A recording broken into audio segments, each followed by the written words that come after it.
Hello बच्चों, कैसे हो? उम्मीद करते हैं आप लोग बहुत अच्छे होंगे। और आज के वीडियो में हम लोग क्लास 10th पहला चैप्टर प्रकाश का परावर्तन ये पढ़ने वाले हैं और यहीं से शुरुआत करनी है। आगामी बोर्ड परीक्षा 2025 को पूरी तरह से हमें क्रैक करना है, इसलिए इसकी तैयारी हम बहुत अच्छे से करने वाले हैं और हम लोग शुरुआत यहीं से करेंगे और शुरुआत इस तरह से होगा तो उसका अंजाम भी बहुत अच्छा ही आएगा, परिणाम भी बहुत अच्छा ही आएगा। तो चैप्टर में चलते हैं। चैप्टर पहला है, चैप्टर पहला प्रकाश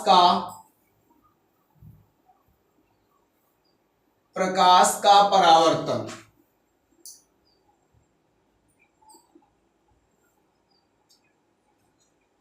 इसे कहते हैं रिफ्लेक्शन ऑफ लाइट।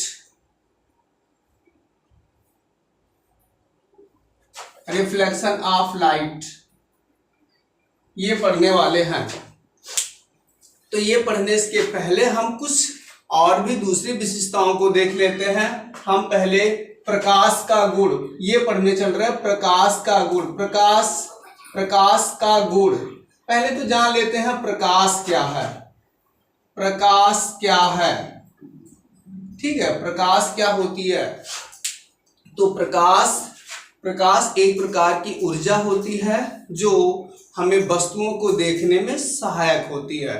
प्रकाश एक प्रकार की ऊर्जा होती है जिसकी सहायता से हम किसी वस्तु को देख सकते हैं, ठीक है। तो ये प्रकाश की परिभाषा हुई। अब प्रकाश के गुण, प्रकाश के क्या क्या गुण हो सकते हैं, प्रकाश के गुण हम जानेंगे।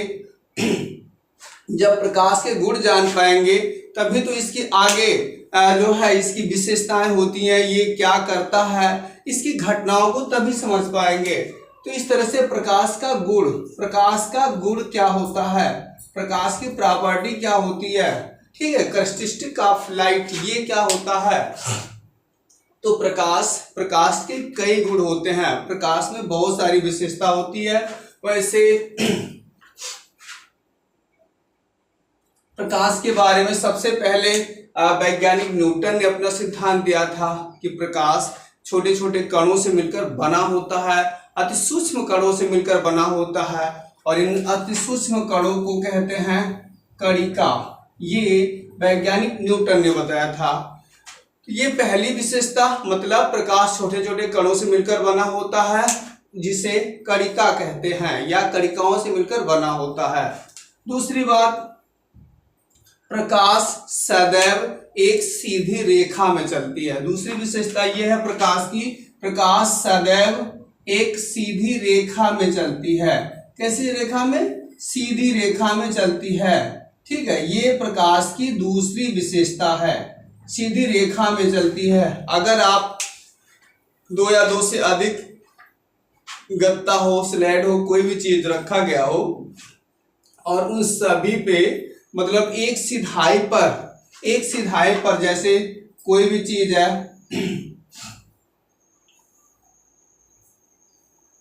कोई कई गत्ते हो, कोई भी चीज हो, जैसे प्लास्टिक का ही हो, कुछ भी हो, अगर कई चीजें एक साथ में हो और इसके बाद से और उन पे एक सिधाई पे होल कर दिया जाए, एक सिधाई पर होल कर दिया जाए, एक सिधाई पे उन सभी में होल कर दिया जाए, तो क्या होता है, एक सिधाई में उनमें होल कर दिया जाए तो हमें ये दिखाई पड़ेगा कि यहाँ पर अगर कोई मोमबत्ती हो या कोई भी चीज हो, जल रहा हो, अगर वो जल रहा है तो यहाँ से व्यक्ति को दिखाई पड़ जाएगा, बहुत अच्छी तरह से दिखाई पड़ जाएगा व्यक्ति को, उस पार की चीजें बहुत अच्छे से दिखाई पड़ जाएगी।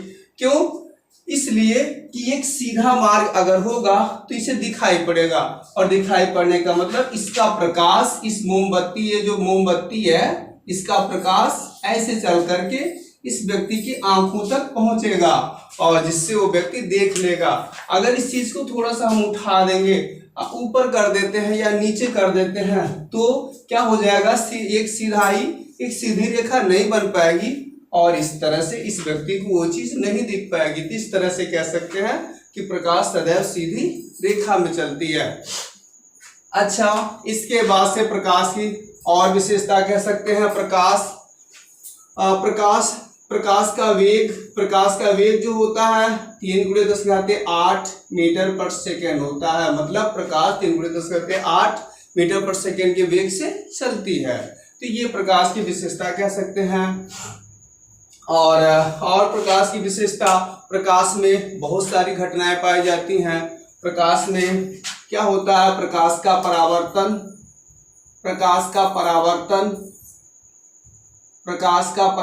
होता है, परावर्तन की घटना होती है, अपवर्तन की घटना होती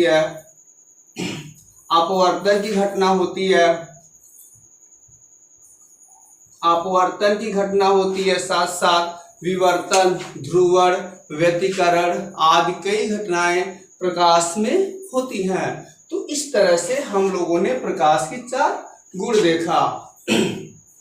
तो प्रकाश के गुण जान लेने के बाद से फिर हम चलते हैं चैप्टर की ओर। चैप्टर का मेन जो टॉपिक है उस टॉपिक की तरफ चलते हैं और चैप्टर का जो बेस नेम है उसकी तरफ चलते हैं। तो अब देखते हैं प्रकाश का परावर्तन क्या होता है। तो हेडिंग कर लेंगे प्रकाश का परावर्तन। प्रकाश का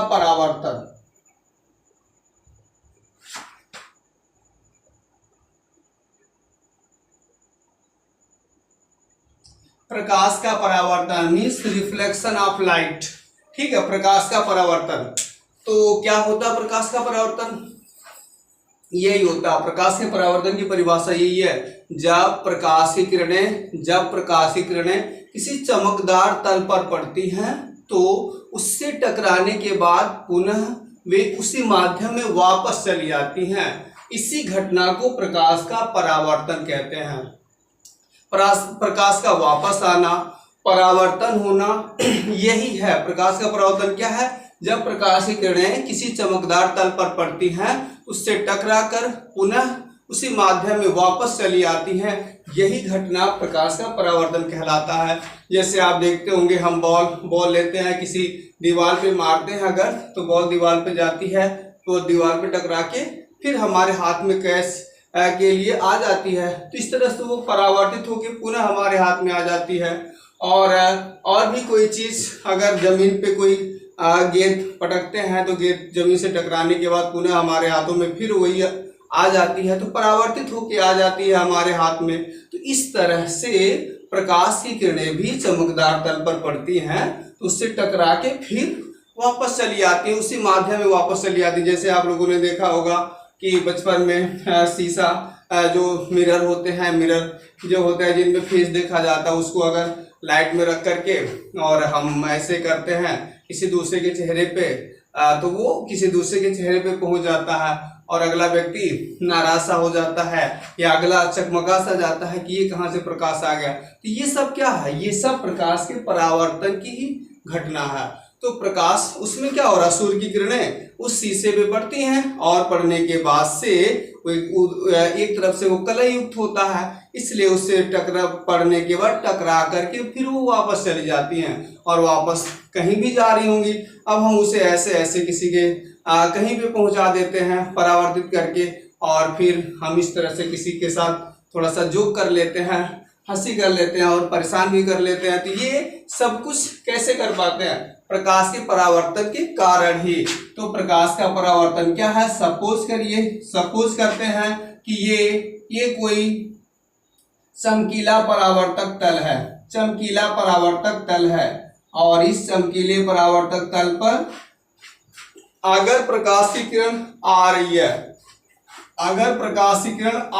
है, ठीक है, इस चमकीले प्रकाश किरण पर तल पर अगर प्रकाश की किरण आ रही है तो आने के बाद क्या करेगी? वो आने के बाद सीधा सीधा लौट जाएगी। आने के बाद ये सीधा सीधा लौट जाएगी, टकरा के वापस चली जाएगी।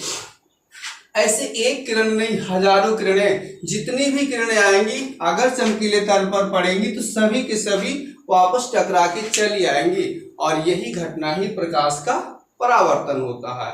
यही घटना ही प्रकाश का परावर्तन है। तो इस तरह से प्रकाश के परावर्तन की परिभाषा क्लियर।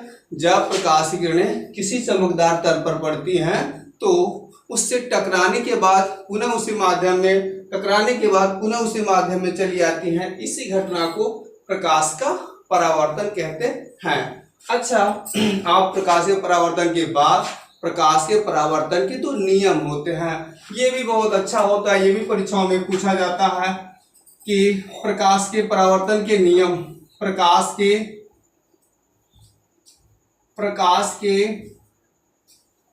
परावर्तन के नियम।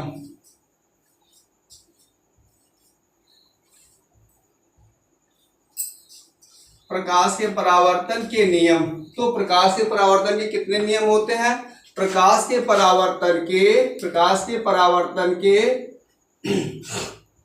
दो नियम होते हैं। कितने नियम होते हैं? दो नियम होते हैं। प्रकाश के परावर्तन के दो नियम होते हैं। ठीक है, इसे दो नियम होते हैं, परावर्तन के दो नियम होते हैं। पहला क्या होता है? परावर्तन का प्रथम नियम। परावर्तन का प्रथम नियम। ठीक है, परावर्तन का प्रथम नियम। तो पहला नियम देख लेते हैं, उसके बाद से हम द्वितीय नियम की तरफ चलेंगे। अच्छा, एक बात तो जान ले आप, अगर इस तल पे ये प्रकाशीय किरण आ रही है, क्या किसी चमकीले तल, समतल तल, चमकीला तल, ये चमकीला तल है, इस पर प्रकाशीय किरण आ रही है, तो प्रकाशीय किरण आ रही है और इससे टकरा के पुनः जा रही है, तो इसे हम कहते हैं आपतित किरण। क्या कहते हैं? आपतित किरण। आपतित किरण कहते हैं। ठीक है, आपतित किरण इसे कहा जाता है। इंसिडेंट रे कहा जाता है। इंसिडेंट रे कहते हैं, इसे इंसिडेंट रे कहते हैं। और इसे परावर्तित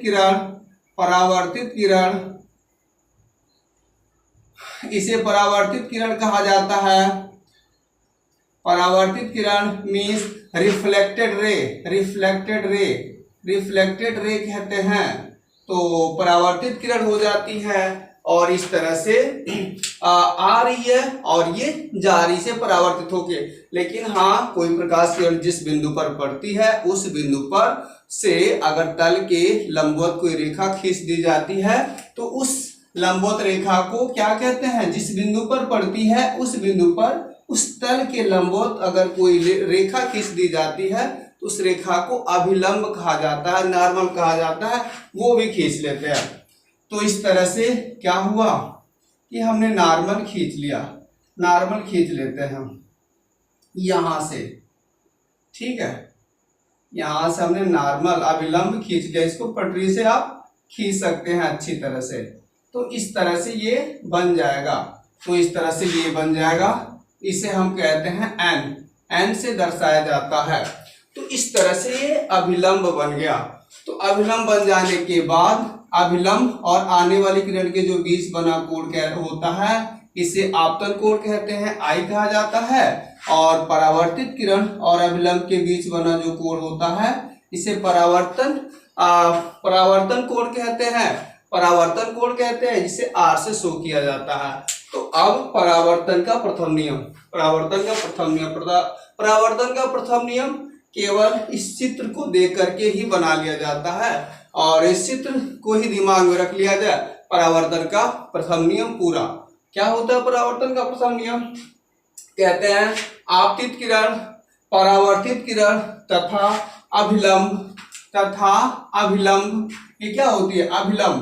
अभिलंब तीनों एक ही तल में होते हैं। आपतित किरण, परावर्तित किरण तथा अभिलंब तीनों एक ही तल में होते हैं। यही परावर्तन का प्रथम नियम है, इसे ही परावर्तन का प्रथम नियम कहते हैं। इस तरह से परावर्तन का प्रथम नियम क्लियर।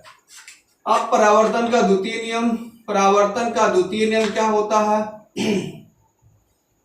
परावर्तन का द्वितीय नियम क्या होता है? ये भी बहुत आसान काम है। परावर्तन का द्वितीय नियम यही होता है, क्या? आपतन कोण और परावर्तन कोण आपस में बराबर होते हैं। आपतन कोण और परावर्तन कोण आपस में बराबर होते हैं। यही प्रकाशीय परावर्तन का द्वितीय नियम कह सकते हैं। आपतन कोण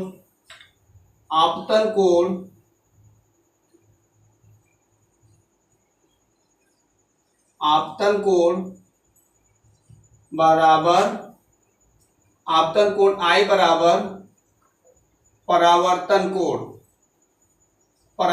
कोण ये R बन जाएगा, परावर्तन कोण R बन जाएगा।